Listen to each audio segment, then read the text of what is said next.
Native Fuckers, how the heck are you? This is a Slim and Beer Whisper video.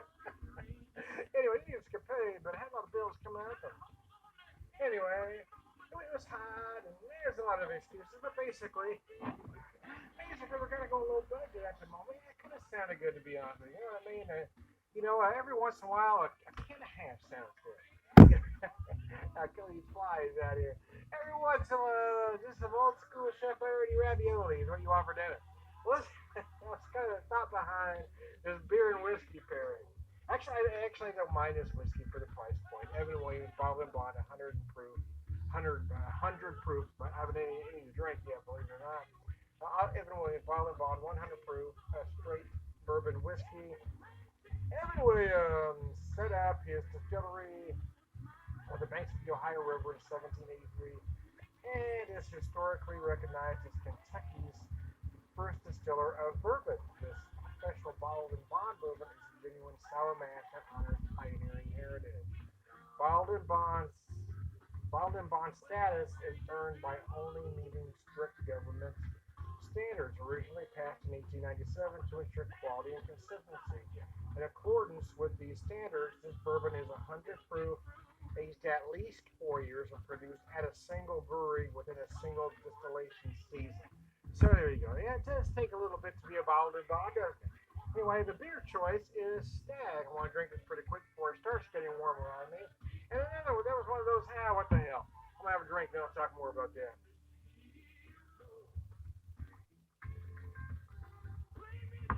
Ah, biscuits.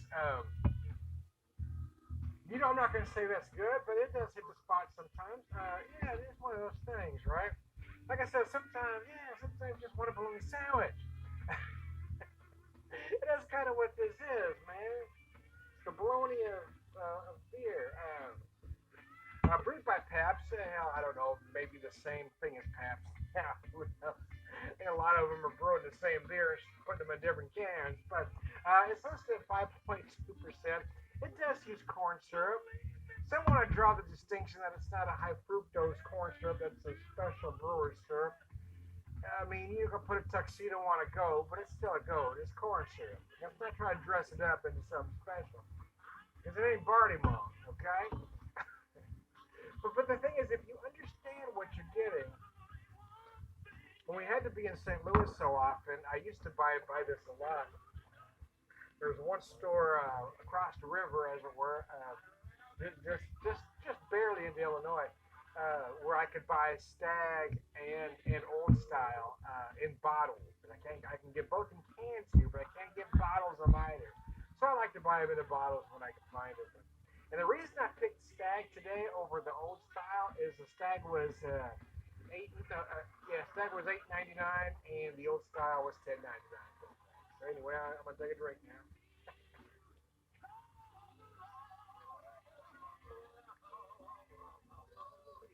But this isn't a beer that you really need to check aromas. We don't need to go over tasting notes, although I can give you some. It is sweet. It's sweet. It's a little grassy. Some might find metallic notes, which is typically what you get for style. But that's not what a beer like this is for, man. It's not to pick apart. It's not to dissect. It's to drink, and that's what I need to do today. I've had a long ass day. It's been quite a week, even though it's only a Wednesday as I do this video. I'm tired, and yesterday after work I made the damn flies are brutal, man. Sorry, I had to get drifting, grab some flies.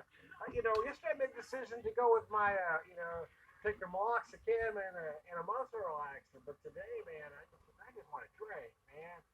Because it does help with those other things, but sometimes you need that mental stress relief that alcohol can provide for some people anyway, in moderation, let's just say. So there you go.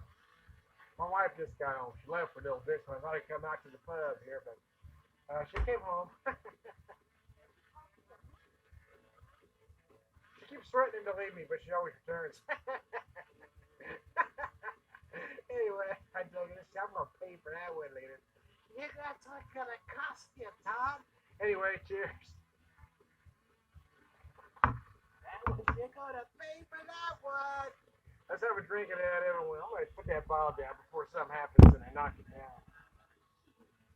See, I have this just on the rocks, right? And I don't think there's anything wrong with drinking this night neat either. I think it's a whiskey, a bourbon, probably more suited to highball or cocktail. And quite frankly, I'm going to say highball more so than cocktail. But the nose ain't bad on it.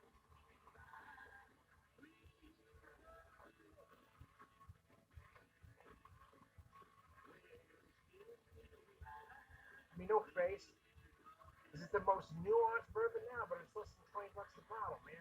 I think I paid 17 and a half, and I've seen it as low as 16. I've seen it as high as 21.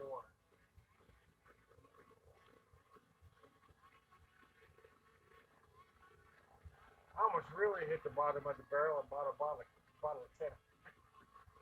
But I just couldn't make myself do it. That was even further down the basement than I wanted to go.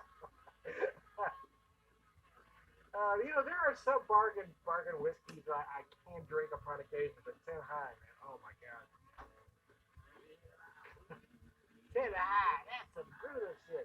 Anyway, if you've never drank, I'd sooner drink Old Crow than 10 high. Anyway,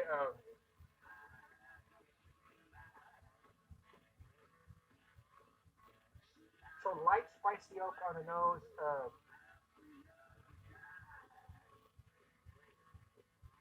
I'm gonna say caramel more so than toffee. I'm gonna take it a notch farther, say dark caramel, and certainly gonna find some vanilla and honey. Might even get some orange blossom like notes. I'm gonna get fancy on your head. I'm gonna get fancy on your head. Anyway, I this is my first beer whiskey. Believe me, sounded like Trump there for a second. Believe me. Every time he says believe me, don't believe me. He's lying to you. If he has to bring out the believe me, he's lying to you. Like that one. Didn't see many out here. Boy, but man, I've already killed a dozen.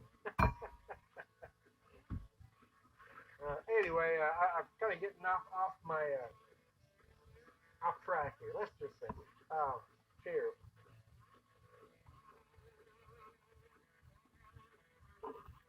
I love drinking these classic brands out of these small glasses. I've got this one, the hams. They're similar. I think the hams are slightly bigger, but they're perfect because they let you pour about 4 to 5 ounces in a small glass. You tend to drink them quicker, and it allows your beer to stay colder. To be honest with you, when I drink beers like this, I was mentioning old style stag. I personally drink them right out of the bottle. I like to get them right near freezing, just before you get to ice crystal. And I mean, really seriously, when I drink a beer like that, absolutely. I want to damn near frozen, and I want to drink them rather quick. Yeah, in my mind, I got about 10 minutes, 15 top in. Because if you let a beer like this sit, even if you have it ice cold to start with, if you let it sit 20 minutes, that corn syrup's going to get to you, man. It's going to start getting sickeningly sweet. It's going to leave that aftertaste. If you drink it cold, you won't get it as much. But no, I didn't find a Stag or the Evan Williams, for that matter, to no beer geek or whiskey geek and tell you they're bad things. They're not actually. They are what they are. Like I said, I love when I can afford prime rib, but hell, man, sometimes I'm tired. It's been a long day. I just want to open a can of hash, fry an egg, and call her dinner. And that's kind of what this is. But sometimes you just want to make a bologna sandwich and call it a day. And that's what a beer like this is for. Make a bologna sandwich and call it a day. I was tired. My bones were hurting. My arthritis was kicking in my knee. I mean, I was just brutal. But I didn't really want to take pharmaceuticals. Man, I just want to. The pharmaceuticals is great, actually. The muscle relaxers in particular for the knee pain. However, sometimes that doesn't really help a lot for the mental stress, which the alcohol for me does. Again, in moderation. I mean, I'm not talking about drinking a six pack and half a bottle of Evan Williams this evening. I may have two or three of these, might even get to four. Might even have a couple free shots of that in the lives, but we're not going to get to half a fifth. Oh, mercy. Motor City Shakedown. Let me get back to this whiskey here. Yeah, it's probably best suited again for a highball. And I say highball more so than cocktail because I think of this is a one mixer alcohol. I don't know that it has. I mean, there are some highball or some cocktails actually where it doesn't matter the quality, but there are some cocktails where it does.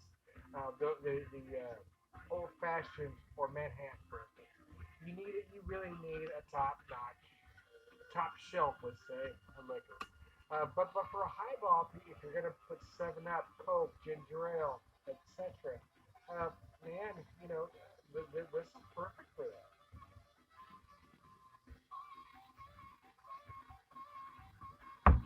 My dad had these short highball glasses at home, right? So he put a couple, three ice cubes in. They had those funky, half moon or whatever they ice cubes, I'm talking about. Everybody had in the 80s. Anyway, yeah, he put a couple, three in there, however many would fit in that glass. And then he pour the Jim Beam in there, all about to maybe about that much, and then he put a little water in it. That's how Dad drank it, yeah. Beam and water was his drink. When times were good, it was Jack and water. When times were better, it was wild turkey and water. That's how Dad drank back in the day. Dad was one of those drinkers, though, that if Dad popped the fifth, Dad drank it. But Dad was one of those guys that like to drink with everybody. You know what I mean? So, I mean, and this is a true story. Usually when people say something, it's a true story, they're lying to you. But it's just how I speak. But uh, honestly, now I was gonna say something. I was gonna say as a plumber, but honestly, right now I can't remember if he was a plumber or electrician. But somebody doing some work on the house, and he finished up for the day, and Dad, it was about 5 o'clock ish. Dad had a drink because that's what Dad did, man. And he offered the guy a drink. Well, next thing, I mean, this was a 175 of bean. The next morning, there was this much left in that 175. But that's the kind of drinker Dad was. Dad was that guy that everybody knew in the bar. Wouldn't necessarily say no one loved. Some people loved it. You either loved Dad or you hated him for a lot of different reasons. He was gregarious. He was outspoken, outgoing, and he would be right in your face if he disagreed with you. So some people disliked him for that, but some people liked him for those exact things. Because what you saw is what you got. Dad wasn't sugarcoated in any way.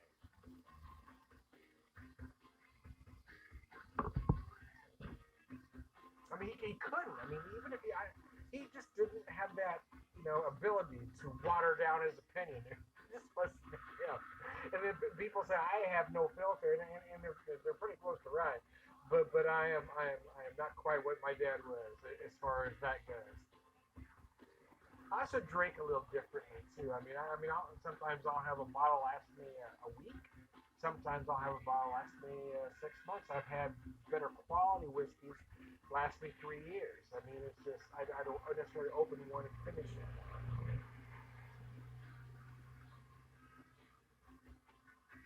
And if Dad had one beer, he had 12.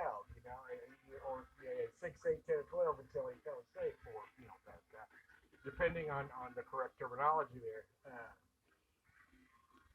And sometimes, hell, there are days I want to have six. Some days I just want to have one and call it a night. Sometimes I'll drink two while I'm cooking dinner and not have any more.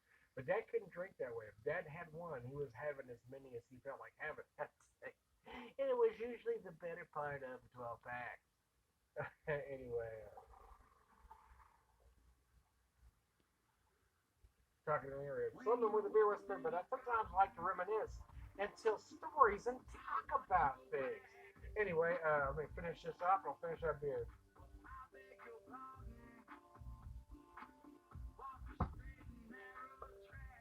I am Tom the Whiskey Whisperer, Whiskey Evangelist, prolific whiskey drinker, pervert wisdom man. I'm also Tom the Beer Whisperer, beer evangelist, pervert, beer drinker, pervert wisdom man. Ah, Chief Biscuits, all right, good guy. Hey, thanks, y'all. I appreciate everybody that pays attention to me. You all are my therapists, whether you realize it or not. Thank y'all.